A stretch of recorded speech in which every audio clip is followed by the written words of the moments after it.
to what it is. I think the hardest thing is just the waiting.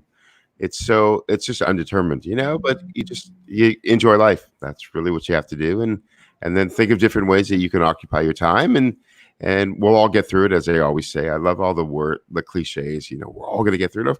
Eventually, we will. Just as DJs and entertainers, we just want to get there faster because we love what we do. It's what we know. So, Jordan, what are some things that you're currently doing right now to stay positive? For sure. And I think you really nailed it there. You have to be positive because the minute you turn into the negative, it never gets any better. So I'm always thinking of my whole life. I've always been, okay, what can we do next? What's going to happen? So obviously a lot of people like myself pivoted their business to some degree. So what we did was, since we can't go live and do events in person, we've shifted our company to do virtual events. And I'm sure other people have too, but we put a little spin on it to do it with birthday parties as well. So yes, we offer Zoom dance parties, but we've built a team of professionals that also offer tie-dye parties, TikTok dance parties, mixology parties, obviously for the older people, for the adults as well, trivia parties. So we've just taken everything online and trying to survive and having fun doing that as well. And it's working out. Promotions is the biggest thing, and marketing it, because people can only see you through your different networks. But being creative and coming up with fun contests to just get the word out is what we're doing. And that's the big thing business wise.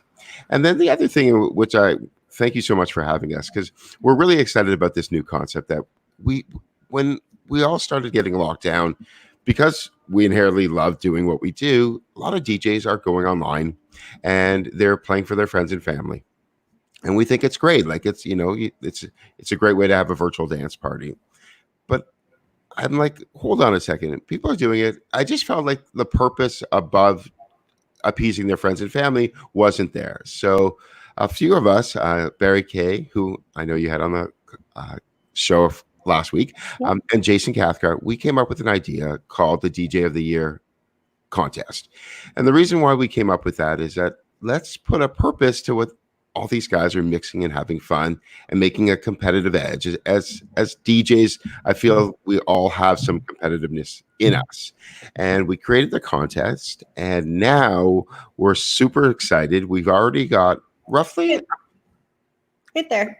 There it is. It's all new for me. There it goes backwards for me.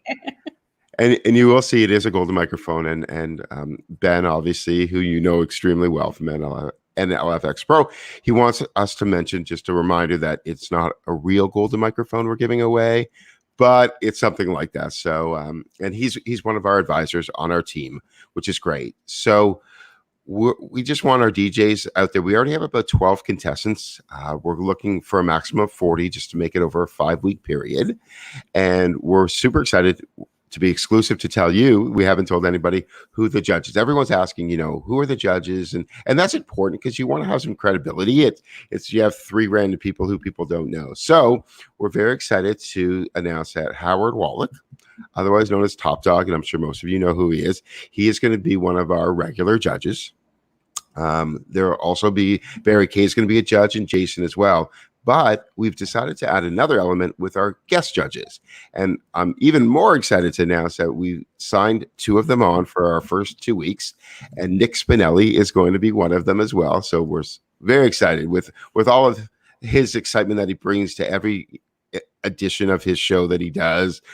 It's going to be amazing. And for the females out there, Rachel Lynch. She's going to be one of our other guest judges. We have a couple more that we're going to announce as the show goes on, but the footing is ready to go, and the entries are coming in. So that's what we're super excited about, because it's relative to what we all do.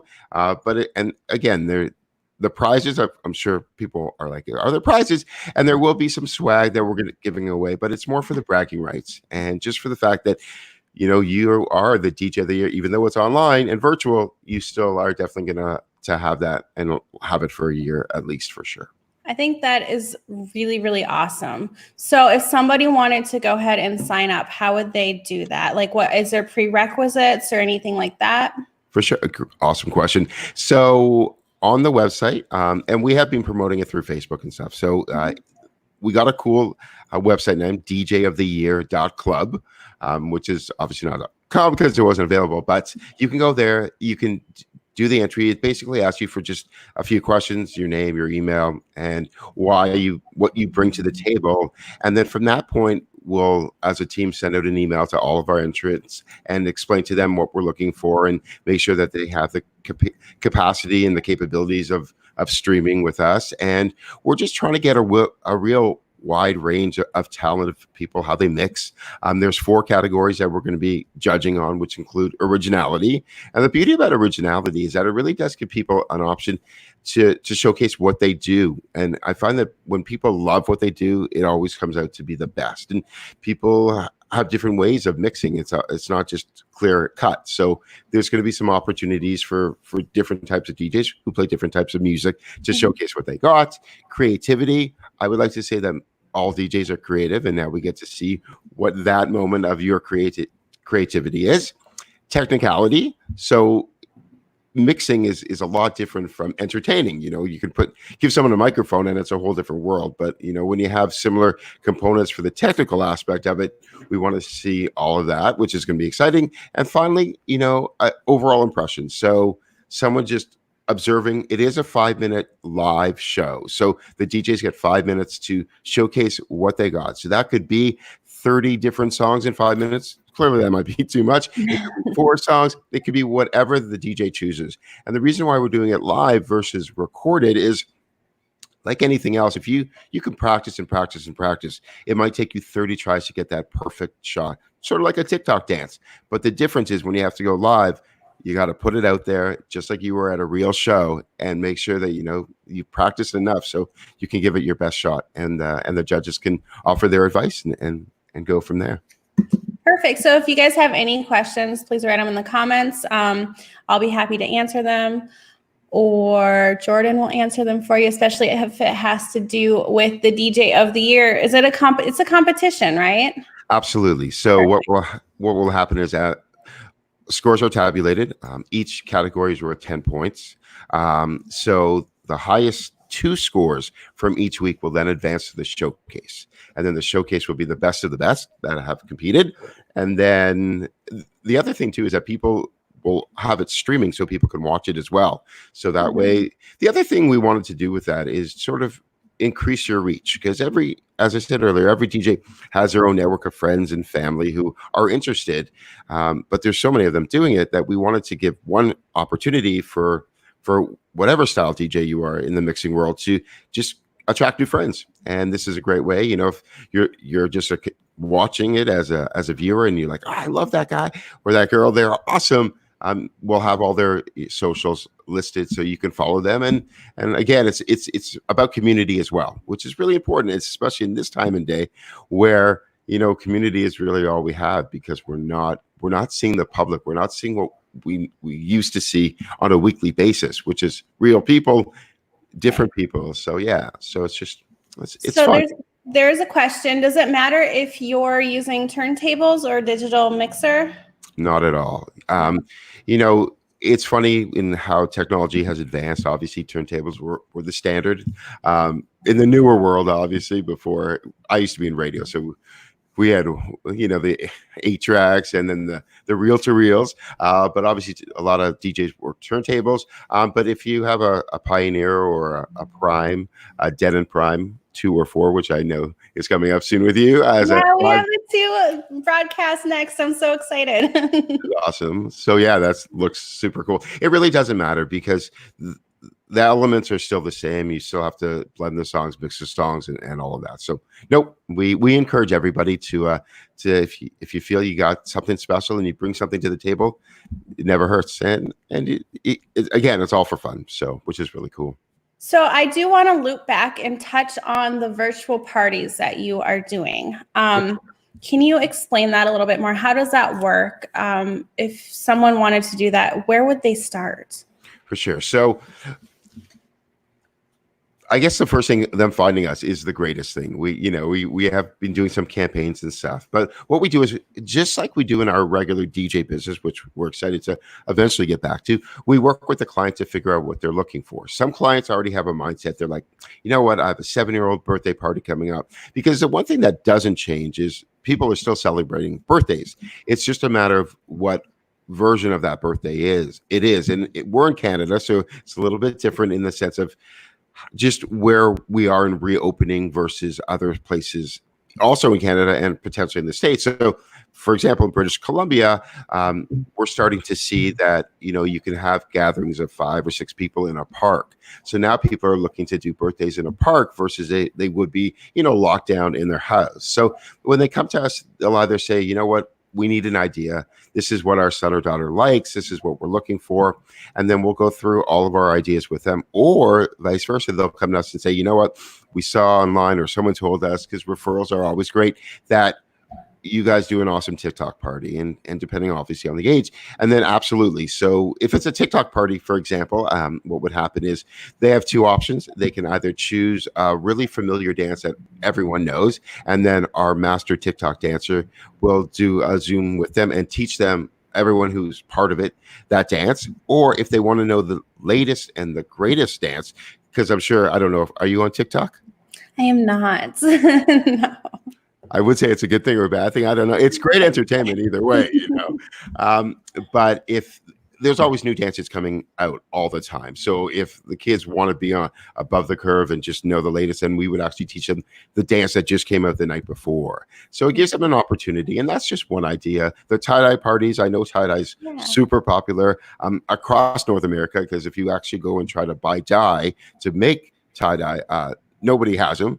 The fact that even online is really hard to buy. So we put together kits for the kids, whether they want a t-shirt or a hoodie or a long sleeve shirt, everything comes in a kit, and then it's taught by our tie-dye master as well.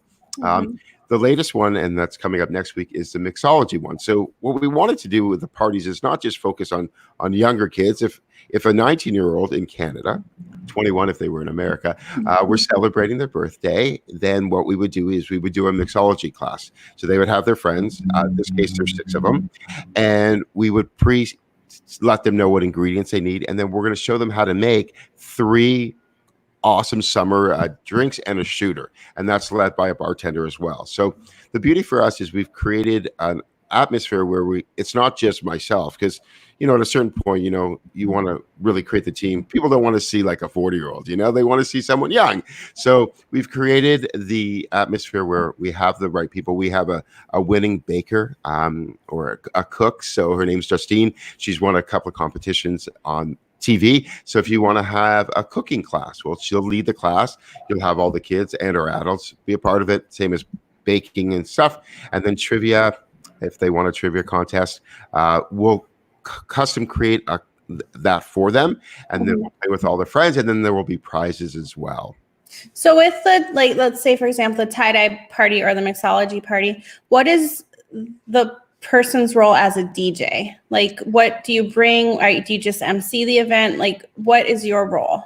For sure. So depending on it, if there's an opportunity to host it, which I do in my regular business, which I'll also be the host for the DJ of the year, not a judge, because it just made more sense.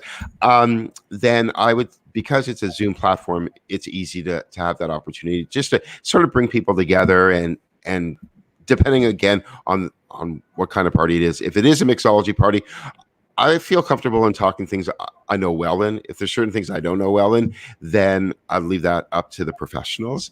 So it really depends. But in the company, we also, of course, have our interactive Zoom dance parties. And I know there's a lot of companies that do that as well, which is great. So grade 7 grads, for example, and grade 12 grads, and I think that we can say the same thing for the States, is that they're not what they're used to be. For us, we find there's 2 moments in life. There's your grade 7 grad and your grade 12 grad. I think, is it grade 7 or grade 8 in the States where you guys are from? It's changed since I've been in school, honestly. I know 12 is the big one. So we'll just use the 12 as a big one because everyone can relate to that. So, in the grade 12 one, there'd be the big dinner dance. And then we do after grad. So they're called dry grads. Surprisingly funny. the reason for the dry crowds is you can't drink, but let's be real, today's world, they're all drinking. But it's contained and safe. And those were the big events where there would be the DJ and the whole attractive aspect and a bunch of photo booths and carnival games, depending on the theme. But that just can't happen because of the gathering rules. So what we do is we'll take that experience with having the communication of the DJ and the host and everyone on Zoom and recreate that as best as we can. So they still get some kind of feeling that they had a moment with all of their friends in one place versus, some schools are just writing it off and saying, you know what, we're not doing anything. And I feel super bad because you'll never get that moment. Even when you graduate university or college, you're past that point. You walk across a stage, there's commencement, but it's not like a real party. So I do love the interactive aspect of it because everybody just wants to have fun and people like to be led and also we do prizing as well. So people love to win prizes. Yeah. Especially. So in Zoom, what we do is we actually change their name. So what we find is we announce the rules at the beginning of it, of how it's going to work. But when we say, if you're going to win a prize, check your name. And throughout the hour or an hour and a half party, we always see the kids. They're always like, oh, did my name change? Did my name change? So it's just a way to recreate that excitement, that fun, and give them an opportunity to, just be young adults again. So I think you have a ton of great ideas, and I love the innovation as well. And I mean, you're taking the changes and you're rolling with it, and I love it. So my next question for you is, have you always wanted to be in the entertainment industry? Is that something you've always wanted to do? So awesome question. It's when I was growing up, I come from a family of 5. So and I'm the youngest, so I love my parents. But I think what happens is after you have, 4 kids and you have another one, you get tired. I get it. I have 1 son, so I understand. I can only imagine if I had 4 more. So I think for me, I had a lot of leeway when I was young. I didn't have the strict rules. I think my brothers and sisters took care of that for me. So I started DJing when I was in grade 12. And I always had this feeling, I always had this deep voice. So people always said to me, time after time, you have the face for radio, but you also have the voice. So I didn't get the face. I was like, I don't know. It took me a minute, but I got it. But the voice, I'm like, oh, I totally relate. I think they're trying to compliment me. So I think it was a little bit of both. So I started DJing and I just loved being in front of people. And then I went to university and I realized that not so much for me. And then I went to college for radio. And then I was actually in radio for about 5 years. And radio is great. And I'm sure some of the people out there have been in radio. But I think the one thing that we can all agree on is you really can't make it a lot of money in radio. It just doesn't exist.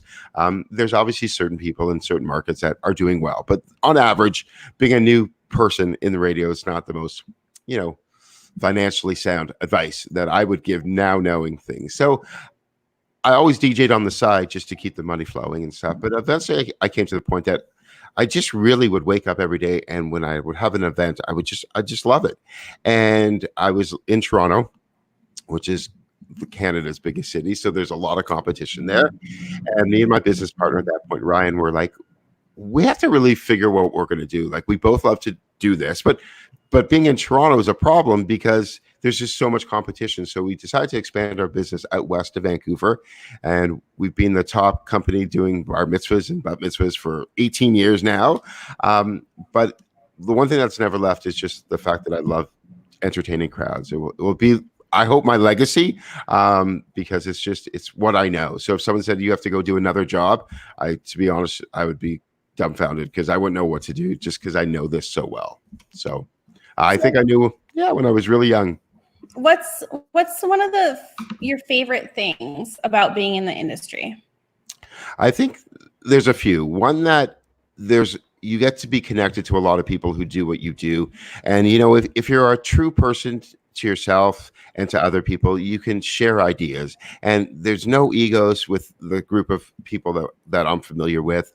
And enjoying that and bouncing off ideas, as well as also just realizing that you get to be a part of someone's life in many different ways, whether it's a wedding or a mitzvah or a corporate party, that you're creating memories. And I still see people from 10 years ago at a party, and they'll be like, I remember when it was my bar mitzvah or my bat mitzvah, and we loved you, and you really made it. And I just feel like it's my way to like just make the world a better place by just always knowing that I am making a difference, even though people don't always tell you. You know it because they'll come back around and tell you that, and it's touching. It's so humbling, and I that's why I love it. Oh, I love that. So if you could sit down with your 13-year-old self, what would you tell them? I would tell them that follow your dreams. Don't let anybody tell you what to do. And I'd give them a little height and say, listen, we've all made mistakes along the way. And I think I would pinpoint some of the things that I would do over. Just some of the smaller things to just be maybe in a little bit of a different position and just know that I've done things right. But it's always good to realize that you could always do things a little bit different and just be more aware. Mm-hmm. So, yeah. So Jordan, with with everything opening up slowly, what are some things that people in the industry, DJs, mobile DJs, can do right now to start booking those smaller gigs? I think, and this has come up for us as well, I think that you need to be in the mindset of what's first allowed in wherever you are, and then figure out a unique way to take care of those clients. And if it's simply just being part of their wedding by playing their ceremony music and playing dinner music, and that's what you offer, but you're still giving them an opportunity to use your services just in a modified way, that's what you should go after. You create a package that works, maybe a little less money than you would normally charge if you're doing a full event, but let people know that you're open, you're willing to work with them and help create, because I'm sure that 100% we can all agree that an event with music run by a professional in any way is a million times better than someone trying to do it on their own. That just, not that they're not skilled, but they're not there to take care of the small things, right. Changing of the song. So just creating something that is useful to what works for your scenario. And I know that the weddings are starting to be small, but we offer that service, and a couple of people have already signed on, and small. I just don't think you can think too big, because you're just going to be, unfortunately, a little rejected because people aren't going to be allowed to book the bigger events yet. It's going to take time, and that's what we're all waiting for. What does that time frame mean? I just unfortunately think it's going to be a long time. So on the same note, let's play out a scenario. A bride calls you, and she's freaking out because her wedding is in September, right? And she doesn't know what she can do. She doesn't know the guidelines yet or whatnot. So how would you walk her through that? How would you suggest having something smaller, or what would you do? For sure. First, I would congratulate her and say, we'd love to be a part of your wedding in any capacity that's going to work based on what the regulations allow. And I'll tell her that we're super flexible. So anything that we would put in stone today, we can change based on the environment, and let her know the basics that, for a wedding, whether it's 10 people or 20 or whatever the small number is, there's certain factors that you should really pay attention to. And that would be, if you're going to have the ceremony, there should be mics involved so people can hear what you're saying, depending on where you're having it. Even in the backyard, there's always exterior noise. And I always say to any client who's having a wedding, if your guests can't hear what your vows are, why are they there? Because that's the whole point. As much as they want to hear the officiant potentially do the similar jokes that you might have seen 30 other times because you've seen the same officiant, but the people are a little different. People are there for you, the bride and groom. So let them know that it's advantageous for them to have us there, and know that we would start off with the ceremony. Also, when people arrive, to have music playing so they can feel like, okay, we know we're not in the normal, but we're in the new normal. So there's still music, and they can enjoy the ceremony. And then obviously there might be pictures or cocktails or whatever, and just have music going. And then depending on with dinner as well, of course. And then the unknown, of course, is, could there be dancing? Could there be a first dance? What would allow us to have those rules in place, and just stay in contact with them and say, along the way up to your wedding in September, we'll work together. We'll be in touch. I'm always here for you. And if the rules relax a little bit, amazing. Then we can sort of evolve the package and add a little more. And if they stay the same, at least that your wedding's going to feel a full wedding by having, an entertainment, a professional there with you, and offering as much as we can that allows us to. So would you hit on the topic of, I think this is a big one, social distancing while having a dance? Is that possible, and who monitors it? I mean, like, that's I've thought of that for like ever since, social distancing. And I can't wait to see the dictionary for 2021. What words are popular? Unprecedented, I think, is definitely going to be a top word that a lot of people use. But you're right. I was thinking, how could you possibly have a dance? And we actually have a grade 7 grad coming up in a field. So obviously outdoors, it works well. We're allowed to have 50 people or less. Okay. But the rule is, technically you have to be 6 feet apart.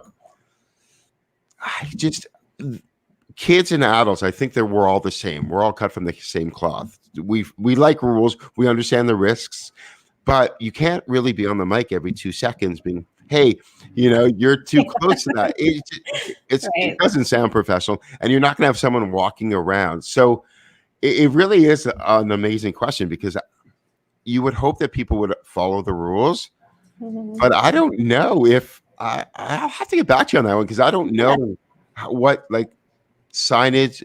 I don't know, and who's really monitoring it. I think on like a not law enforcement, but by law enforcement, whoever's in charge in your city or state or province or whatever, they're not really coming to that kind of event to check up on you. Yeah. But I would hope, I guess, if there was humanity out there, which I know there is, I would hope that if those are the rules, people would follow and abide by them and do it for especially in a wedding. You're there for the bride and groom. You want to honor them. Appreciate that there are rules in place. I just think it's funny that if you are going to dance, like you have to dance away. Like you have to dance away, and my whole, give your partner a high five. Just it doesn't work. I guess again, all virtual, but yeah. So I'm curious, guys. Write in the comments what you think. I mean, because who knows what the future holds. So I would really like to know what other people's opinion is on that question. We do have a few more minutes left, Jordan. So do you have any final thoughts before I ask you my final question? I just think I guess my final thoughts are that the people that are realizing the scenario and the reality, because I think when it first happened, people are like, and I was the same. I'm guilty of it. I'm like, oh, we understand the severity, and even though we're in different countries, but I think it's going to get better faster. And I think, it was March 11th or March 12th, which was like our official D-Day. Like that was it. It's like, oh my gosh, there's nothing. And now we're like May 15th. But I think that the reality behind it is that just you have to really look at ways to adapt. It's all about adaptability. If you just give up and say, you know what, that's it, and then go find something else, that's an option. But I think if you truly have passion for what you do, you have to find ways to adapt to the current situation, work with your clients, your existing clients who still rely on you because they're going to postpone or they postponed. Hopefully they haven't canceled, and say, you know what, at the end of the day, we're going to be stronger and we're going to have great times, and people can't wait to party. Like, I know it. I hear it all the time. Clients tell me, oh, when this is over. So I think we have something to look forward to. It's just an undetermined amount of time till that happens, but just stay positive, adapt and stay positive. And I think that you'll get through this and talk to your friends, talk to your other DJs, work as a community. And don't forget to also enter our DJ contest. Yes, let me put that graphic up one more time right here. Tell me the website one more time. So, DJoftheyear.club. So CLUB. So yeah. So go ahead, guys, and enter that. It sounds like it's gonna be really fun and really cool. So Jordan, my last question for you. My son gets to ask it every week, and his question this week is, if you had to be stuck in a movie, what movie would it be? Definitely one that is gambling related. For sure, 100%. Something in Vegas. I want to be in The Hangover. Nice. Yeah, nice. Definitely. I think that's one of the first ones I've known this week. So. Yeah, Perfect. All right, guys. Thank you, Jordan, for joining me. I do appreciate it. I love your ideas. I think they are very innovative, and I'm really glad that we got to chat. Also, guys, don't forget to head on. Oh shoot, I got it. There. right there. Head on over to Instagram where I will be posting my lineup for next week. I'm really excited. And don't forget to head on over to YouTube at NLFX Pro and hit the subscribe button. Thanks so much, Katie. You're welcome.